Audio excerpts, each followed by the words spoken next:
अपनों का विश्वासघात। सरोज जी को औलाद न होने से सुंदर से लगाव हो गया था।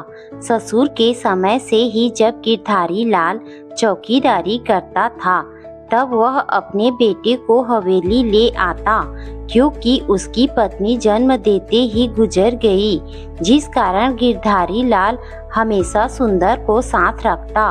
तब सरोज बड़े ही प्यार से उसे कहती, आ गया लल्ला, और वह मासूम मुस्कुराहट से हाँ में सिर हिलाता। थोड़ी सी देर खेलने लगता। छोटे से उसे बड़ा दुलार करती। जब भी मीठा बनाती तो सुंदर तेरे लिए मैंने आज हलवा बनाया, वह भोग पहले भगवान को लगाने के साथ उसे भी देती हैं। इस तरह दोनों का प्यार दिन पे दिन गहरा हो रहा। कहीं चोट भी लग जाए तो सरोज परेशान होकर हल्दी चूना लगा देती और उससे कहती, किसने तुम्हें गिराया, हट करके मार दो। वह भी भोलेपन किसी भी जगह पर हट कर देता और अपने पल वह खेलने लगता। इस तरह सुंदर उसके आंगन में बड़ा हो रहा था। बड़े होते देख सरोज गिरधारी से कहती, देख गिरधारी, सुंदर ये मेरा ही बेटा है, तू तो केवल नाम का पिता है। ये देख यहाँ कितना खुश रहता है। तब गिरधारी कहता, मालकिन मेरे बेटे को आप अपनी ममता लुटा रही हैं तो ये खुश रहेगा ही, ये मेरे लिए बहुत बड़ी बात है। इसकी सगी माँ ना सही, पर आप तो यशोदा मैया ही हो। हमारा लल्ला के लिए इससे ज्यादा हमें का चाहिए। मालकिन ये सब सरोज जी के सास ससुर सब जानते थे और सरोज छोटी बहू रही और सावित्री बड़ी बहू। सरोज के जेठ की वकालत दूसरे शहर में चल पड़ी थी। वहीं बीवी बच्चों के साथ दूसरे शहर में रहता था, जबकि हरि प्रसाद गांव की खेती बाड़ी पिता की जमींदारी संभालता था। वह ज्यादा ना पढ़ ना सका, क्योंकि पढ़ने में हरि प्रसाद सरोज जी के पति की रुचि न थी। वह पिता के घर में उनका काम काज संभालता था। अब सास ससुर के गुजरते ही सावित्री को लगने लगा कि देवर का सगा बेटा सुंदर तो है नहीं, उसे क्या करना कुछ उसके नाम करके। यही बीज वह अपने पति जमुना प्रसाद में वह बो रही थी। अब सरोज के पास गिरधारी के बेटा सुंदर बड़ा हो गया। उसके पिता के निधन के पश्चात उसे अपने बेटे का दर्जा दिया और उसका सरोज जी वो ने धूमधाम से विवाह किया। वह घर का बेटा बनकर उनकी सेवा करने लगा। पर यही बात सरोज के जेठ जमुना प्रसाद जी को हजम न हुई। उन्हें लगा कि कहीं घर का हिस्सा ना मांग बैठे। इसी कारण वो दूसरे शहर से वकालत करने उसी घर में आ गए। वहीं उसकी पत्नी सावित्री भी कम न थी। वो सुंदर और सुंदर की पत्नी के खिलाफ सरोज जी को भड़काने लगी। सुंदर की पत्नी रेखा हमेशा सरोज जी का पूरा काम करती थी। सरोज जी की उम्र भी कम न थी। वो अस्वस्थ रहने के साथ घुटने के दर्द से परेशान ही रहती थी, तो रेखा रोज सरोज के पैर की मालिश करती और रसोई संभालती। यहाँ तक रसोई में क्या कितना है या नहीं है ये सब देखती, पूरी जिम्मेदारी से घर संभालती। यही बात सावित्री को खलने लगी। सरोज की जेठानी सावित्री जब ये देखती और तो वह कहती, छोटी मेरी भी मदद ले लिया कर, हम भी गैर ना हैं, हमसे भी तेरा खून का रिश्ता है। और वह सरोज को दवाई वगैरह सब देने लगती और उसके आगे पीछे लगी रहती, हर चीज उठाने धरने में आगे रहती। अब उसकी नज़र घर के कागजात पर थी।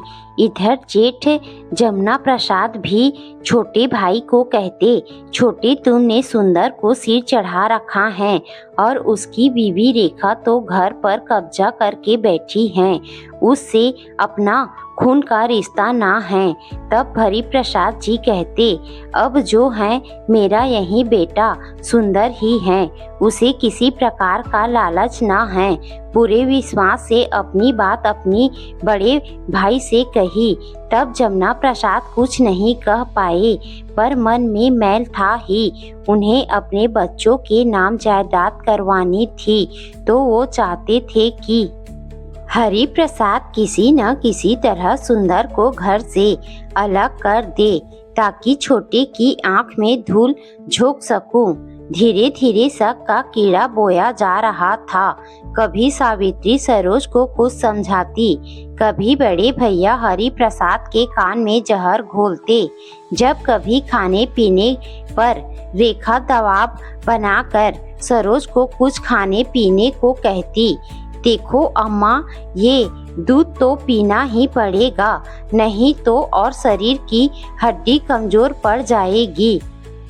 कभी फल काट कर के दे, तब सावित्री उसके कान भर कर कहती, बताओ तो अब रेखा की जुबान चलने लगी है, क्या वो आप पर हुक्म चलाएगी?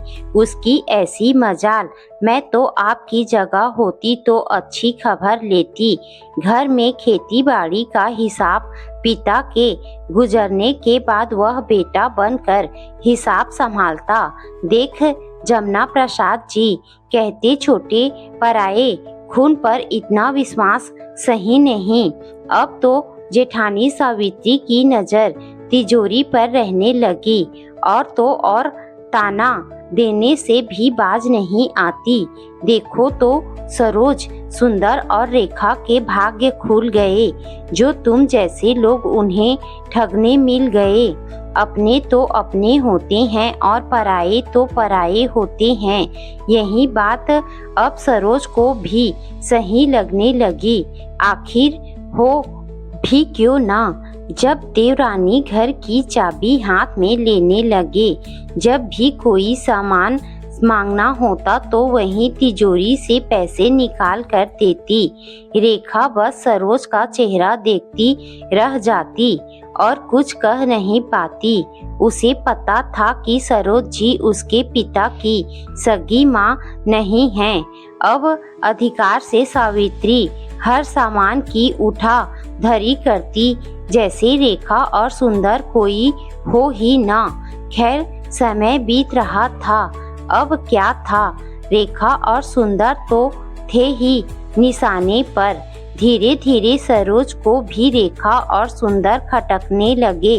एक दिन बातों बातों में इशारा करके सावित्री ने कहा, देखो तो सुंदर का क्या है, उसका परिवार तो मजे से चल रहा है, और एक हमारे बच्चे जो एक एक पैसा के लिए तरस रहे हैं, वे तो नौकरी में लगे हैं, और एक ये सुंदर है जो उसे कहीं हाथ पैर ना मारने पड़ रहे हैं। अब उसकी सारी जिंदगी तो मजे से निकलनी ही है। स्वाभिमानी रेखा ने सब सुन लिया तो उसने सुंदर से कहा, अब हम यहाँ नहीं रहेंगे, अब हमारी यहाँ जरूरत नहीं है।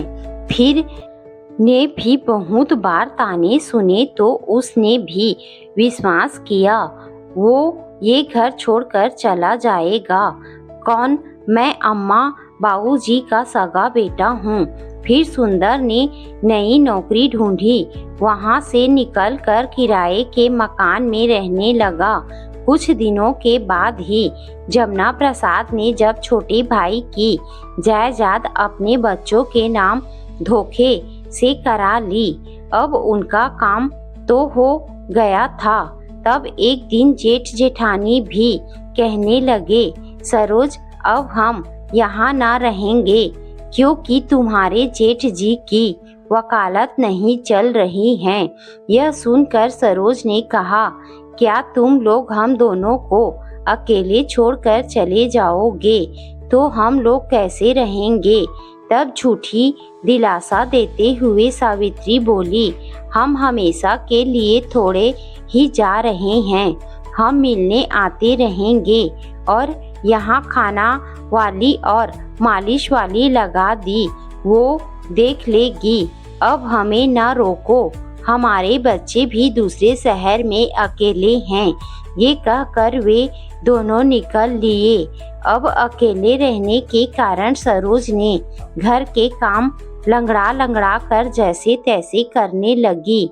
एक दिन वह चलते चलते उसका अचानक पैर मुड़ गया, तब तो उसने बिस्तर ही पकड़ लिया। अब वह उठने बैठने लायक भी न बची। उसे बेड रेस्ट कहा गया। इलाज का खर्चा भी डॉक्टर बहुत अधिक बताया। जब इलाज के लिए घर बेचना चाहा, तब पता चला कि मकान तो भैया अपने बच्चों के नाम करा चुके हैं। इस तरह जैसे सुंदर और रेखा को पता चला कि अम्मा बिस्तर पर हैं, वह चल फिर नहीं पा रही हैं, फिर दोनों मिलने तड़प उठे। जैसे ही अम्मा बिस्तर पर सुंदर और रेखा ने देखा, तब ये अम्मा आपकी लापरवाही से बिस्तर पर आ गई हो और हम छोड़कर इस हालत में कहीं नहीं जाएंगे, हम वापस आ गए। दोनों अधिकार से बोले। उनकी आंखों में आंसू भर आए। दोनों दिन रात सरोज की सेवा में लगे रहने लगे और फिर सरोज के जेवर बेचकर उसके पति हरि प्रसाद ने उसका इलाज तुरंत करवाया। इस तरह सरोज की हालत में सुधार आया। तब सरोज ने कहा, जब अपने रिश्ते ही पीठ पीछे वार करे तो क्या कहे, पर तुम लोग पराये होकर भी अपने निकले। देखो रेखा, यही तो रिश्तों का भंवर है। जिसमें विश्वास करना चाहिए उस पर हम विश्वास नहीं कर पाते हैं। हमें माफ कर दो, मेरी कोई औलाद नहीं है, फिर भी तुम लोग ने अपनों से बढ़कर सेवा की, पर मैं तुम लोग से ज्यादा मैं खून के रिश्तों पर विश्वास कर बैठी और उन्होंने ही हमें जख्म दिए। वे तो विश्वास की डोर छोड़कर चले गए। तब सुंदर कहने लगा, काका काकी इतने स्वार्थी होंगे, कभी सपने में ना सोचा था। हमारे खिलाफ जहर घोल रही थी, ये तो पता था, पर जरूरत पर वो देखने तक ना आई। ऐसा सुनकर सरोज जी को रुला फूट पड़ी। अब से कभी छोड़कर हमें मत जाना। इतना सुनकर सुंदर ने कहा, अम्मा ये भी कहने वाली बात है। वो दोनों वहीं बेटे बहू बनकर सरोज की सेवा करने लगे और विश्वास की डोर पराये बेटे ने थामे रखी, जबकि खून के रिश्ते वाले भाई ने पीठ पीछे छुरा घोंपा। आज सरोज जी को एहसास हो रहा था अपनों से गैर भले। इस तरह सुंदर और रेखा उनकी ताउम्र लाठी बने रहे और उन्होंने भाई भाभी से रिश्ता ही खत्म कर लिया।